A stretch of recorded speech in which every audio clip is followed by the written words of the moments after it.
हो सकता है कि प्राइसेस को एक बार सपोर्ट मिल सकता है। जी हाँ, चाइना की स्थिति अच्छी नहीं है, लेकिन जैसे आपने कहा कि वहां पर स्टिमुलस की एक्सपेक्टेशंस हैं और दूसरा डॉलर इंडेक्स में जिस तरह की गिरावट देखने को मिली है, वो दोनों ही सपोर्टिव फैक्टर्स फिलहाल बाजार में। लेकिन मूव ऑन करेंगे और बात यहां पर चीनी की करेंगे, क्योंकि यहां पर फिर से एक रिआइटरेशन आया है इंडस्ट्री की तरफ से कि 6 मिलियन टन का तो सरकार ने यहां पर अलाउ किया ही है, लेकिन जनवरी फरवरी में एक फुल पॉसिबिलिटी है कि 2 से 3 मिलियन टन का एक्सपोर्ट यहां पर फिर से जारी किया जा सकता है। और चीनी के सेक्टर के लिए दूसरी बड़ी खबर यह भी है कि बाजार या इंडस्ट्री का मानना है कि वेडिंग सीजन के चलते और क्योंकि रिकॉर्ड शादियां इस बार हो रही हैं, तो जो चीनी की डिमांड है वो 10% ज्यादा रह सकती है इस क्वार्टर में as compared to previous year. All India sugar chairman, all India sugar trade association के चेयरमैन प्रफुल्ल विटलानी अब हमारे साथ हैं। प्रफुल्ल जी, दोनों ही पॉजिटिव खबरें हैं चीनी के सेक्टर के लिए और आज फिर से हमने भावों में और सेक्टर में स्टॉक्स में उछाल आता हुआ देखा है। हाँ जी, ये काफी पॉजिटिव है। जैसे कि हमने कहा था कि ये गवर्नमेंट ने जो ऑप्ट किया है सबके व्यूज लेके कि 2 ट्रंच के अंदर अलाउ करने का, तो ये रीजन तो यही हो सकता है गवर्नमेंट की सोच में कि लास्ट ईयर 31 मिलियन टन का प्रोडक्शन नवंबर महीने में बोल रहे थे और 36 का हुआ था, तो एरर हुआ 15% की। अगर हम सिर्फ एरर 5% की भी सोचे, जो आज के सबके नंबर एक ही है कि 36 मिलियन टन का होगा, तो रेंज होती है 342 से 372 की। तो ये गवर्नमेंट, हमें तो गवर्नमेंट का ही लग रहा है कि जो गवर्नमेंट यही सोच रही है कि एक बार प्रोडक्शन नंबर जो जनवरी एंड या फरवरी फर्स्ट वीक में कंफर्म होते हैं, उसके बाद सेकंड ट्रंच भी दिया जाए, तो ये डेफिनेटली अच्छा रहेगा। अगर 337.2 होता है तो 3 मिलियन टन आ जावे। यानी गवर्नमेंट को, हमारा एसोसिएशन का स्टैंड यही रहता है कि 6 मिलियन टन क्लोजिंग स्टॉक होना चाहिए। अब कैसे है कि 2023 में अक्टूबर में अगर 6 मिलियन टन तो काफी मैंडेटरी है कि रहना चाहिए, क्योंकि 2024 में पार्लियामेंट इलेक्शंस है जी। तो ये चीजें काफी अहमियत रखती है। और हाँ, अगर ये प्रोडक्शन 36 के ऊपर हो रहा है तो सेकंड टर्न जरूर आएगा। इवन 36 में भी 1 या 1.5 मिलियन टन का स्कोप है, पर जैसे कि फर्स्ट टर्न 6 मिलियन टन का दे चुके हैं जी। तो सेकंड टर्न जो है दिसंबर एंड या जनवरी में आएगा, subject to what is the opening stock government found on 1 October 2022 and what is the production likely to be. जो सेकंड चीज आपने बताई है कि ये शादियों की वजह से, हाँ 2 साल कोविड की वजह से काफी सेलिब्रेशंस रुका हुआ था और ये बार करीबन 35 लाख प्लस मैरिजेस हो रहे हैं, तो उसका कंजप्शन तो बढ़ना ही है।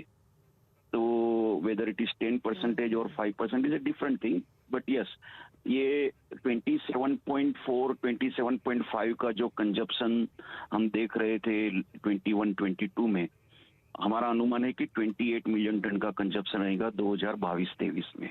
ओवरऑल बास्केट जो है 0.5 मिलियन टन से ये साल में रहेगी ज्यादा।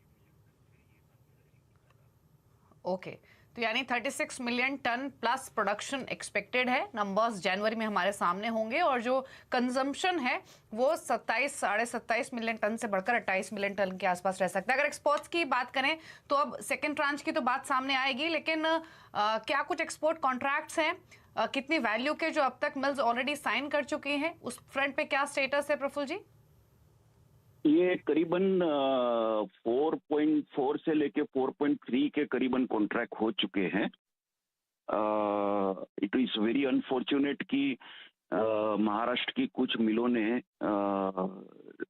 डिफॉल्ट किया है, रीनिगोशिएशन किया है।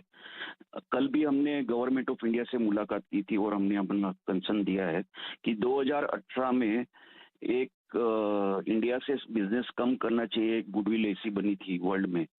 तो कॉमर्स मिनिस्ट्री, फूड मिनिस्ट्री और सभी एसोसिएशन के रिप्रेजेंटेटिव ने हर एक कंट्रीज में जाके, कंज्यूमर कंट्रीज में जाके इंडियन शुगर की एक गुडविल बढ़ा के ये इतना अच्छा हो गया कि 112 लाख टन का export ever highest last year हो गया। ये छोटे डिफॉल्ट जो रहते हैं, ये डिफॉल्ट पूरी इमेज इंडिया ने जो कमाई है उसको डैमेज करती है और ये काफी डेंजर है और हम उसकी निंदा करते हैं। और ये इस चीज को कहीं तो भी सुधार होना चाहिए और कोई तो भी मैकेनिज्म बननी चाहिए। जो इंटरनल इंडिया का मामला है, इंटरनेशनल के साथ कुछ नहीं है। राहुल जी, एक फाइनल सवाल फिर यहाँ पर किस तरह के प्राइसेस हम बनता हुआ देखते हैं, क्योंकि एक बात जो हम लगातार यहाँ पर कह रहे हैं एक्सपोर्ट्स की 7 महीने के हाईज पे अंतर्राष्ट्रीय शुगर प्राइसेस जरूर गए थे, लेकिन वहां से हल्की सी मुनाफा वसूली भी है। जिस तरह की प्राइस वॉलेटिलिटी अंतर्राष्ट्रीय बाजारों में है, जिस तरह का एक्सपोर्ट हम यहाँ पर देख रहे हैं, इंडस्ट्री की क्या सोच है? देखिए, ये सप्लाई गल्ट है। ऐसा है कि दो प्राइस मैं आपको बोलता हूँ कि आज 33 रुपीज एक्स मिल में महाराष्ट्र में चीनी नहीं बिक रही है डोमेस्टिक के लिए, और एक्सपोर्ट के लिए 3850 3950 तक जैसी क्वालिटी वैसे बायर्स है।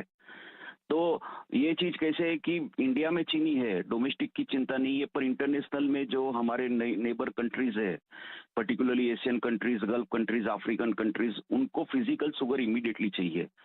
तो वहां पे शॉर्टेज है सप्लाई की, और फिजिकल शुगर की शॉर्टेज होने की वजह से। दूसरी बात यह है कि ब्राजील में भी ओपनिंग स्टॉक जो न्यू सीजन चालू होगी अप्रैल महीने में, तो लास्ट ईयर से काफी डाउन रहेगा।